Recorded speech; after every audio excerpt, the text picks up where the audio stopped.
レギュラーラジオが初めての陽介くんは、たくさん経験値を積んだ健太兄ちゃんこと、番組冒頭の掛け声を母音だけで教えてくれる母音母音兄ちゃんのもとを訪れて、今日も掛け声を教えてもらうのでした。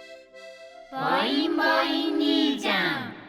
明日から世間はゴールデンウィークか。みんな旅行行ったりするのかな。あれ、なんか兄ちゃんが誰かと電話してる。ちょっと盗み聞きしてみるか。いやナンシー、そりゃ最高のゴールデンウィークじゃないか。俺が仕事ってことを除けばな。ナンシー、気にするな。ジェフもマイケルも帰ってくるんだ。みんなで楽しんでこいよ。心配すんな。俺には機嫌の悪い上司と連絡が取れない新入社員がいる。大丈夫だ。じゃあな、楽しんでこい。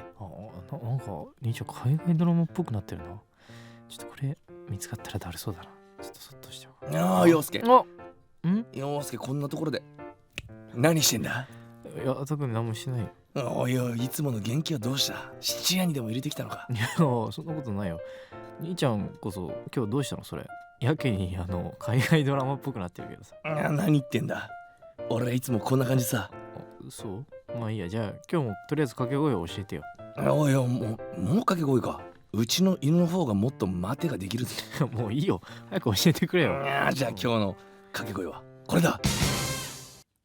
あうおあいあいおあえ、うあういう、ああうあい、あうおあいあいおあえ、うあういう、ああうあい。陽介、わかったか。これで番組を勢いよく始められるはずだ。陽介、頑張ってな。陽介さん、まもなくです。お前もう番組始まるんじゃないか。3秒以内にさっき教えた掛け声を叫ぶんだ。夏の海外ドラマってすぐ脱いですぐチューするよね。ファイヤーマサラカファイヤーマサラカ。それ飲みすぎ。いや飲んでないんだよ。ファイヤーマサラカ。スパイアのマサラカ。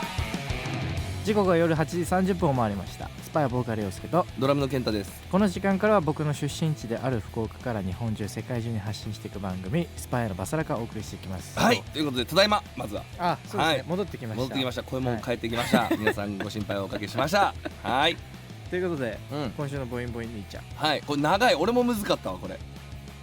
正解は初のはい海外ドラマってはいフルハウス率高くね。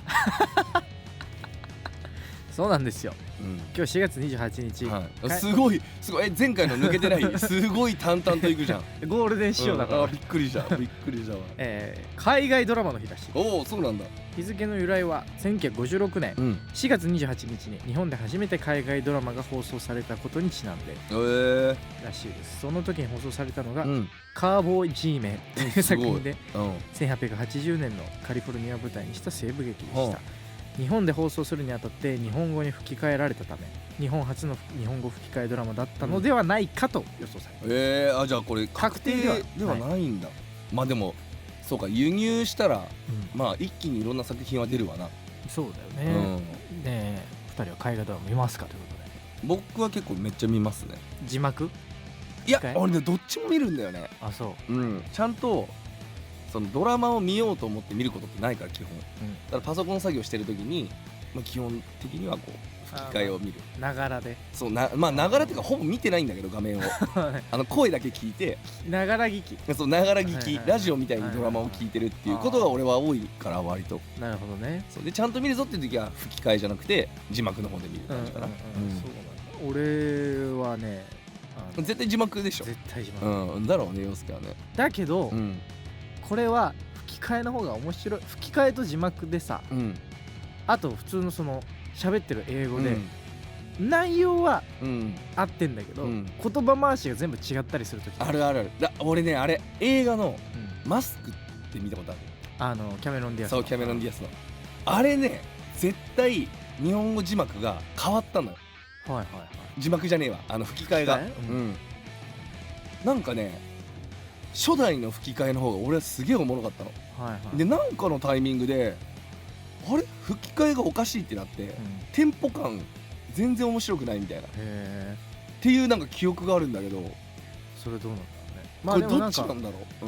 まあ作品のその出し方で違うんだよね。それこそ映画、それこそじゃあ DVD になりますとか配信になりますってなるとまたいろいろ変わるのか、大人の事情があったりするじゃん。そうかもね。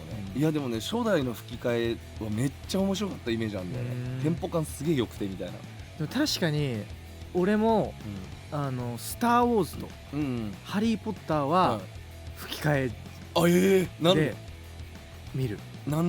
その心はなんかね、そっちの方が世界観に入れるのよ。なるほどね。言うなればドラマとかでまあ言うなればこう新しい刺激を求めに行くわけじゃん。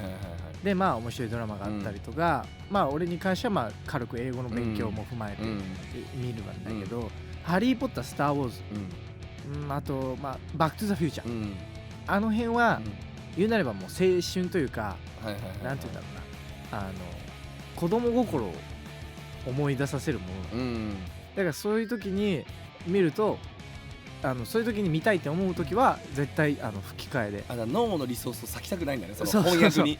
なるほどね。それちょっと分かるかもしれない。そういうのはあるかもな。確かにあるかもしれないです。メールもいただいてます。ラジオネームみみずくさん。ありがとうございます。よすけくん、健太さん、こんばんは。こんばんは。健太さん、今週は帰ってきてますか？帰ってきてます。喉大丈夫ですか？大丈夫です。あんなに健康人間だった健太さんの方がよすけくんより先にお休みしちゃうとは今世紀最大の衝撃でした。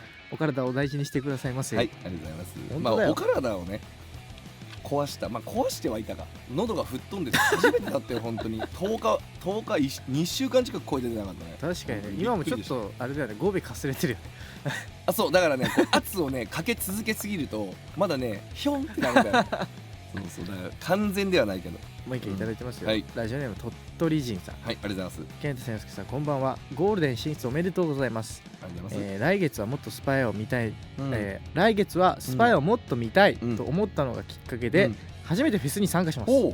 そこで質問なんですが、お二人が初めてフェスに行ったきっかけは何でしたか？あれだね、来月ジャパンジャムか。ジャパンジャムね。ありがとうございます。なんだろう、初めて行ったフェスって覚えてる？なんだったんだろう。フェスってサマソニとかかな、多分。だった気がする。でも俺フェスにあんま行かないんだよね、正直。俺も行かない。ワンマン見たいタイプだから、どっちかっていうとワンマンに行っちゃうかな、俺は。好きなアーティストがいたら。そうだね。俺何で行ったっけな、フェスって。でも俺はまああれか、福岡時代に、まあお世話になってるイベンターのがやってるトライアングルですね、まあそこに遊びおいでよっつって行ったのが最初です。もうどちらもなんかこう仕事みたいなね。なんだ、まあでもまあこの意見が多いんじゃないですか。その特定のアーティストをもっと見たいって思ってフェスに参加するっていう人はすごい多いと思うし、そしてまあ他のアーティストも見れるしね。とってもいいとは思います。まあ少ない時間だろうけど、まあいろいろ見て帰るといいと思います。そうだね。入門編みたいなセットリストみんなやってくれると思うのでいいと思います。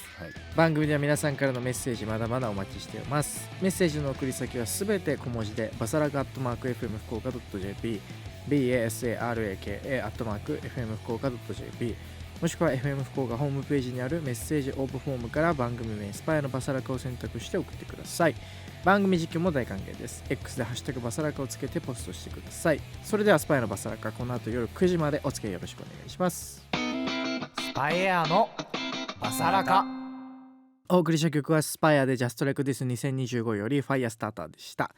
それではこちらのコーナーに参りましょう。友達の話なんですけど、このコーナーは皆さんの周りにいる友達から聞いたことを送ってもらうコーナーです。僕らは決してあんたの話でしょなんてことは言いません。ぜひ友達から聞いた恥ずかしい話を教えてください。ということで今週もいただいております。ラジオネーム子羊のお肉さん。ありがとうございます。よすけさん、健太さん、こんばんは。こんばんは。スパイアと出会うまでラジオを聞く習慣が全くなく、最近になってラジオの良さを知り、バサラカを毎週とても楽しみにしています。ありがとうございます。早速ですが、この年3月の頭にスパイアにはまり、勢いで大阪のホールライブに行った友達の話をさせてください。友達は初めてのロックバンドのライブだったので思い出としてポストカード目当てで CD を買いました、結果はまさかのリハーサル見学当選。すごい。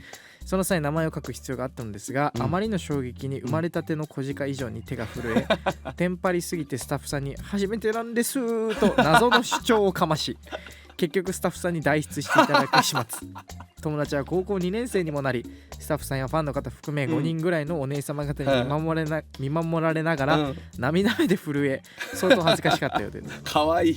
すごいね、いきなり当てするって。ごいねこれは。あれ俺、今んとこさ抽選会行ってるんだけど、はいはい。なかなか当たんないよ。あ、そうなんだやっぱり。なかなか当たんない、でやっぱこのねリハ見学見たいみたいなって言ってる方が多くて、結構ね、2,3 回抽選してくれる方もいるんだけど、ことごとくかわいそうなぐらい外れちゃうっていうぐらい出ない。いやすごいね。じゃあ子羊のお肉さんは、の友達か。の友達。かわいいエピソードこれ。友達にぜひありがとうって言っといてください。ありがとう本当に伝えてください。はい。続いて、ラジオネームコイルさん。はい。陽介さん、健太さん、こんばんは。これは友達が小学5年生の頃の話。あら。小学5年生の男子といえど、だんだん恋愛感情も芽生えてきて、仲間内でどの子が好きだと言い合う感じになりました、そういった話をしている中で、小学生ながらかっこいいとは何かという話になり、みんなで意見を出し合っていました、肉体的に強いのがかっこいいんじゃないか、勉強ができるのがかっこいいんじゃないか、いろんな意見が出ている中で友達が提案したのが、リュックを背負ってそのリュックに釣り竿を刺している姿がかっこいいでした周りはどういうことでおみたいな反応。この光景が大人になっても忘れられず、未だに思い出してはうわーっと恥ずかしくなると友達が言っていましたいやわかるよ、俺はわかるよ。釣り竿なのかっこいいじゃん。リュックにだって小学5年生でさ、リュックに釣り竿を刺して釣り竿がちょっと出てる状態ね、で今から俺は釣りに行くんだっていう後ろ姿ってかっこいいと思うよ。俺は好きだよ。それを小学校5年の女子に聞かないと分かんない、いやそういうことじゃない。それ男子ロマンだから。それ結局、かっこいいとは何かは、男目線のかっこいいとは何かを話してたってことなのかな、いや分かんない。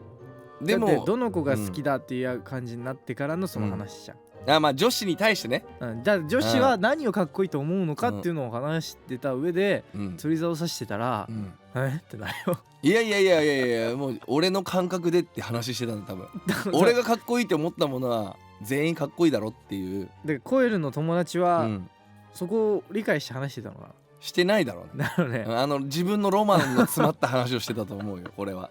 いやでも俺はわかるよ。でもじゃあさ、小学5年生です、モテたいです、どうしますか。足速くてテストの点がいい、それでモテるんかな。モテるでしょ。そうなの。まず足速いでモテるもん。小学5年って結構もうませてきてるよ、今の感覚わかんねえ。そうなるとで今で考えたらもうとんでもないんじゃない、小学5年生。いや普通にデート代割り勘とか無理って言いそうじゃない。どうなの。どうなんだろう。東京でじゃあ考えて。でもさうちの近くに公園があるんだけど、僕ん家窓開けてると、結構聞こえるのよ会話が、その公園の、でさ俺らお昼間とかさ、結構やっぱ家にいること多いじゃん、で多分小学生だろうね、のこの昼過ぎぐらいに帰ってくる子たちがわーって集まる時があるの。本当に2時とか3時ぐらいかな、で窓開けてるとさ、さあのダンスさみたいな、何々だよねみたいな、すごいね恋愛的な話が聞こえてくることがあるの。ませてるよね、小学生。俺ちょっとニヤニヤしちゃうもん、ご飯食べながらいやそうなんだよ何の話してんだろうって思って。俺もやっぱ朝さ、まあ8時頃ぐらいに散歩してるんだけど、会話を聞くとね、声大きいじゃん、あの子たち。そうね、大きいね。でうちの近くにも学校があるから、そこにこう登校していくさ、小学生たちがランドセル背負ってね、話していってるわけですよ。こいつは何話すんだろうなって、こう聞いてたら、俺イヤホンとかしないからさ、何々ちゃんの何々のあの態度がマジで尺に触るんだよね怖え今の子たち。しかもさ、俺やっぱその標準語で喋られてること自体であー確かにすごい圧を感じるよね。圧を感じるからさ、多分だからうわーと思ってさーって俺も隣別の道行ったもん。じゃあ多分今の小学校5年生でモテるのは、道路を2人で歩いてる時に、車の通らない、はいはい、本当に歩道の内側、内側にさっと女の子を避けて自分が車道側にを歩く、ジェントル性が必要だ。そういや難しい世の中だね、そう考えると。なるほどね。ポロシャツはラルフローレンじゃないとダメとか。いやそうなってくるかもしれない。なってくるかもね。難しいわ。いや面白いですね。もうどんどん時代が変わっていってるね。だからちょっと古いのかなこれは。ちょっと昔の話だね。昔の話ですね。はい。ということでこんな感じで皆さんが友達から聞いた話を教えてください。僕らは決してあんたの話でしょなんてことは言いません。ぜひ友達が言っていた恥ずかしい話教えてください。皆さんが友達から聞いた話お待ちしております。それでは今日はラジオネームコイルさんの友達の話からこちらを選曲しました。デュアリパでコースパイエアのマサラカ。お送りした曲はデュアリパでクールでした。陽介健太のお悩み相談。この時間からはリスナーの皆さんから送られてきたお悩みに答える陽介健太のお悩み相談です。今週もたくさんお悩み届いてます。ラジオネームカニョンさん。はい、ありがとうございます。健太さん、陽介さん、こんばんは。こんばんは。相談に乗ってください。4月から小学4年生になる次女なのですが、とにかく不安や緊張にとても弱く、家族にこういう繊細なタイプがいないので誰も対処法が分かりません。例えば明日公文で終わらなかったらどうしようとか、体育のサッカーできなかったらどうしようなど、起きてもないことに不安を感じて日々大変そうだなと見ています。お二人は不安や緊張をどのように乗り越えてきたのでしょうか。新学期の前日は毎回夜になると泣いてしまうのですが、今回は松戸の余韻があったのか、頑張ったらスパイのライブにまた連れて行ってねと泣かずに寝れました。すごいかわいい。頑張れって言ってください。頑張れ。いや頑張れ。頑張れ。かわいいな。いやあれなんだろうね。こういう子って一個思うんだけど、すごいなんていう観察力高い。そうだと思う。本当に人より多分観察力が高いから、これでこうなったらこうなっちゃうっていう先のことをすごい考えるんだよね。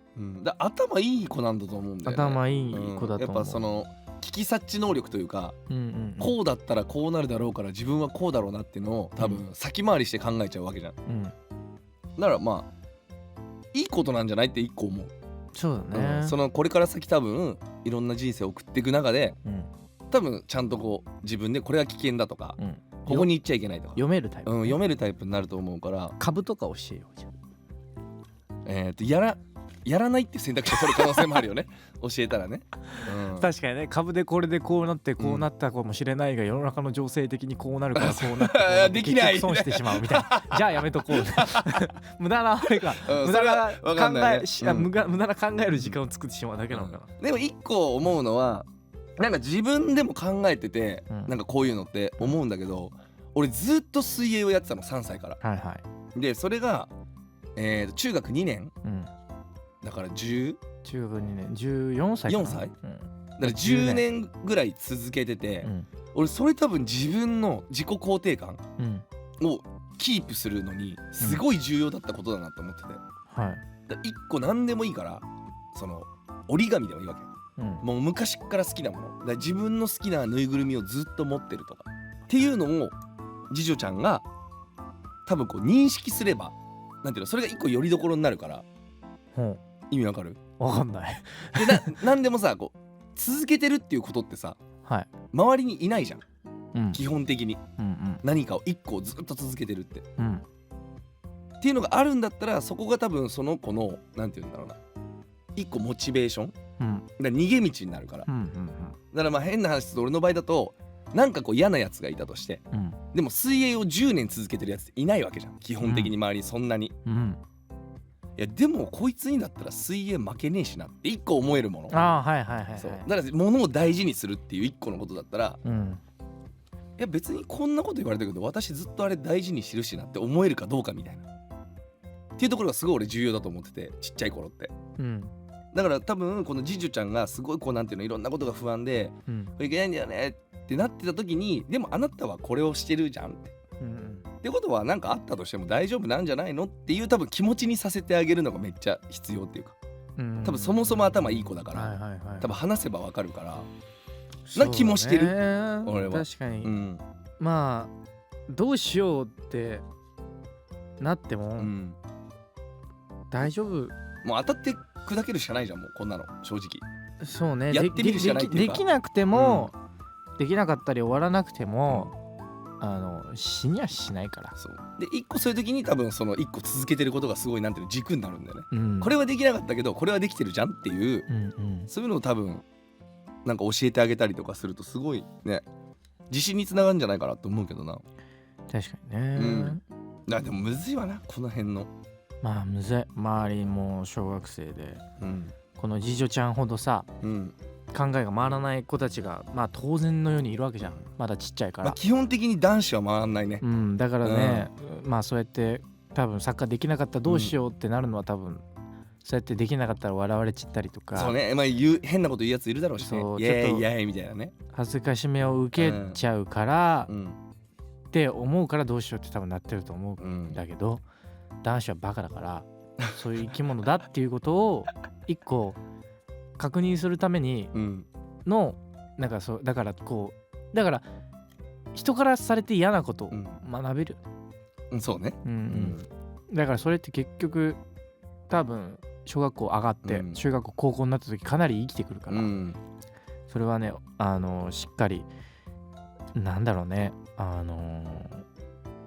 そこを観察するのもいいかもね、そうね。まあとりあえず当たって砕けるっていうことを試してみるっていうのもいいんじゃないかって次女ちゃんに言ってみるのもいいかもね。そうだね。うんだしちゃんとね家族がいるから心配しないでっていう安心感を与えてあげるのもすごい大事だと思うから、重要ですね。そこはしっかり支えてあげてください。はい頑張ってください。はい、ということで番組では皆さんからのお悩みも募集しております。小さなお悩みから大きなお悩みまで幅広く募集しておりますので気負わず送ってみてください。皆さんからのお悩みをお待ちしてます。スパイアのバサラカ。お送りしているのはスパイアで青です。今日はこの曲に乗っかりながらエンディングです。はい。どうですか？ちょっと飽きましたか、ケンタさん。いやいやバサラカ。バサラカはいいね。なんだよそれ。バサラカはいいね。いいよ。なんかこうまあいろいろあったじゃないですか、ラジオのお仕事も。そうね。なんかいいね。なんかお家感ある。お家感ある、だからといって、ゆるくはなんでも大丈夫です。ゴールデンですからね。そうですそうです。まだまだ気を引き締めてやっていきたいと思います。ありがとうございます。現在スパイアニューアルバムリバース発売中です、はい、そのアルバムを引っ提げてホールツアースパイアツアー2026リバース開催中です、次回は明日ですね。4月29日水曜祝日、北海道札幌教育文化会館です。ぜひ遊びに来てください。はい、お願いします。そして5月20日スパイア単独野外ライブ Just Like This 2025を収録したブルーレイ DVD プラス CD リリースされます。こちらもぜひねチェックしてみてください。ちょこちょここっちでね音源出したりしてるから、そうね。はい、楽しみにしていてください。お願いします。今日もたくさんのメッセージありがとうございました。番組では皆さんからのメッセージをまだまだお待ちしてます。はい、メッセージの送り先はすべて小文字でバサラカ@fm福岡.jp BASARAKA@fm福岡.jp もしくは FM 福岡ホームページにあるメッセージ応募フォームから番組名スパイアのバサラカを選択して送ってください。番組実況も大歓迎です。 X でハッシュタグバサラカをつけてポストお願いします。そしてこの番組は YouTube や音声配信サービス Spotify やラジコでポッドキャストも公開中です。再編集版の番組本編や番組収録前のアイドリングトークなども配信してますし、 YouTube の方では字幕付きで多言語翻訳も対応してますので、世界中のお友達にどんどんお勧めしてください。ということでこの時間のお相手はスパイアボーカル陽介とドラムの健太でした。それではまた来週。